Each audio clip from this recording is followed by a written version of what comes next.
Stephen Mayne, who's independent candidate for Northern Metropolitan Region. Thanks, Dennis. Look, I think most of us in the room would agree with everything we've heard from the minor parties.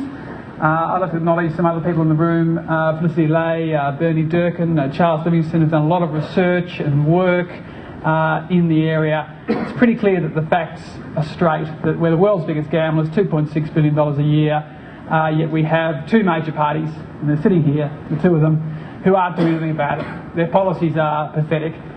Everyone in the room here has a half-hour opportunity to quiz them on the situation. The cameras are rolling, so I'm not going to take too long. I think we need to put the two majors under the pump right here and now to get some commitments and some understanding and to put some pressure on to change an absolutely failed system. How can the Minister sit there with this Crown Casino report? I've left it with you here on your table, Minister, the working paper, Linda Hancock's research. Crown is a debacle of regulation. I mean, there's violence, all that stuff on page 12 of the Herald Sun today.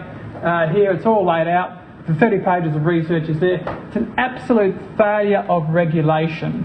The social damage, the staff themselves, more than 200 of them, are saying it. Paid up members of the Liquor, Hospitality and Miscellaneous Workers Union affiliated with the ALP, they are telling you it is an absolute debacle, and we're not seeing any serious responses to it. A few of the other issues that have been mentioned so far, differential rates. Think about it. Okay, Michael's right. It was a debacle, the $1 billion auction. They should have got $3 billion. Woolworths are going to make a fortune. And I should acknowledge that Ross Blair-Holt, the boss of Woolworths' Pokies division, is here, which is good. He's in the room. I think we should all welcome Ross for coming. So they're making a fortune. 5,000 poker machines in Victoria. They've only paid a couple of $100 million for the rights for the next 10 years. In their latest profit results, they've said the new system the government has set up is absolutely favourable, where the venues can actually operate them themselves.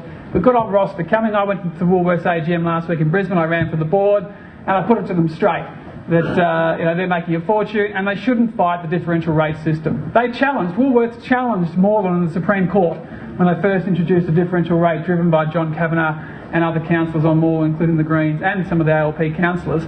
And then now Moreland's introduced a 200% differential rate. So they're getting 230,000 from the Pokies venues rather than 115,000. My view is that you can go to 4 times, and that all councils across the state should go to 4 times. And councils can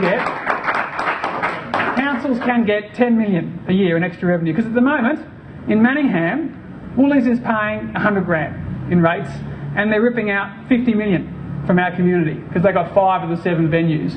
And so people in Manningham spend more on the Pokies than they pay on rates. I mean, that is unbelievable. And the government is pocketing all the money, and we get 100,000 from this $35 billion retail giant, one of the 20 biggest retailers in the world. So we should be able to slug them 400 grand a year, not 100 grand a year, and put it into programs and implementing our problem gambling policies. But the government hasn't given an absolutely firm commitment that they will preserve the right of councils to impose a 400% differential rate through the next term. They've only said we're waiting to see if Woolworths challenges. I said to Woolworths last week, are you going to challenge? And they said, we reserve our rights. So the fix is in. From my point of view, they're going to wait till after the election. They're going to challenge. The government will probably pass some law, legal confusion, Supreme Court says, again, cutting off councils at the knees. So we're going to put the pressure on the Minister today to get a proper commitment. The Liberals have gone further and have said rating is a matter for councils. Labor's left the door open.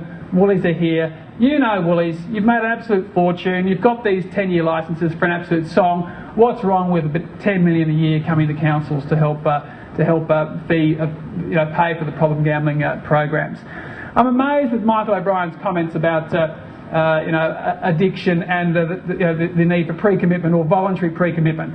I mean, the Gillard-Wilkie deal is mandatory pre-commitment. Mandatory pre-commitment. To say that you can decide your own thing, people don't decide if they can drive a car that goes 400 k's an hour. Yeah, I'll set my limit at 500 k's an hour.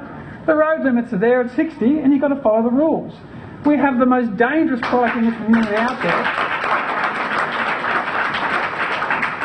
Whole bunch of other things, hours of play. My local pub is now open till 7 in the morning. Queensland's just cut back the hours. Why won't the two major parties substantially cut back the hours? A suburban Pokies venue should not be open after midnight. Simple as that. Simple as that. councils don't have much powers to do this, and this is something that the two majors can commit to that would seriously reduce the amount that is spent on gambling. I guess my final point is that we've talked about numbers in the upper house. Well, because we've only got 19, we won't give a second casino in Mildura because we're a number short. Well, what I'm doing is I'm going to try and knock off a Labor number in Northern Metro. I'm trying to knock off Nathan Murphy, who's the number 3, and I've got a reasonable chance. John's got a reasonable chance. We just need to cover the booths and get 2 or 3% of the vote, preferences flowing from left and right. We can actually knock off a Labor MP who, Labor Party's done nothing on the Pokies, and actually get one less number in the upper house, which makes it more likely that a casino in Mildura can be stopped. I'm presenting as a Nick Xenophon-style independent, feisty, out there in the media, campaigning hard, and I do think that with your support, whether it be handing out flyers, and I've got a brochure at the back where people can see some details or provide some information about volunteering, can actually cover the 180 booths. It is a recruiting drive.